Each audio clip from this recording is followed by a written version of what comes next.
When we think about grooming a dog, a lot of the time what comes through our head is bringing them to a salon, getting them a haircut, and having someone else do all of the work for us every couple of months.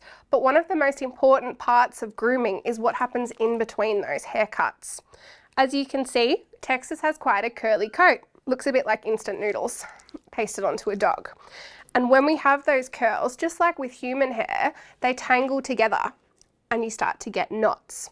So the biggest thing that we need to do as pet owners at home is make sure that our dogs aren't getting those kinds of knots, because when they happen, they have to be shaved off really nice and short to keep the dog safe and comfortable. When we think about maintaining our dogs at home, the two things we want to have in our arsenal are a slicker brush and a comb. We've got our slicker brush here and a comb to follow through. This slicker brush is going to straighten out these curls and help to separate them so we can keep them nice and well maintained without getting knots in the coat. A lot of what people tend to do is just brush it over the coat like this.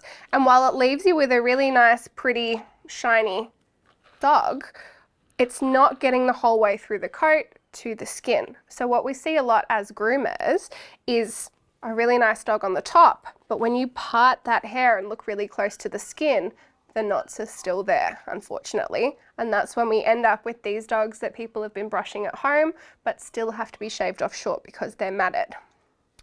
To keep your dog in tip-top condition, you're going to regularly take this slicker brush. And the general rule I like to follow is however many centimeters of hair your dog has is the minimum number of times you should be brushing them a week.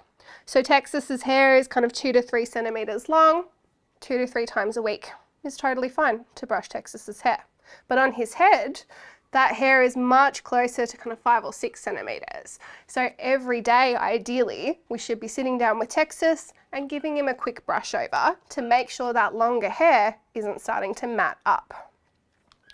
When we take our slicker brush, we want to do what's called line brushing.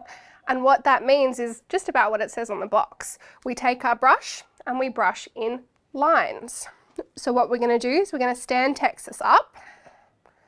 We're going to hold up some of his hair, starting at the bottom of the foot, and I'm going to use my brush to brush away from the skin, so not straight down on the skin. I'm going to hook in and brush away from his skin, straightening out all of that hair. Now when you do this, you'll be standing here and be able to look at it front on. But so you guys can see what I'm doing, I'm standing behind Texas so you can see exactly what my hands and exactly what the brush is doing. And you can see that as we go up, the brush is taking a little bit more hair every time I go up on that line. And it leaves us with this leg that's brushed all the way down from the skin.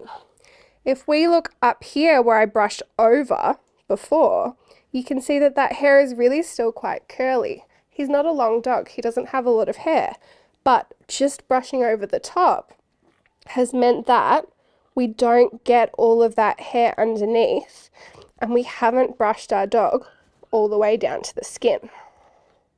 When you've gone over your dog with a slicker brush, what you want to do is grab your metal comb and make sure you can get the comb through the coat.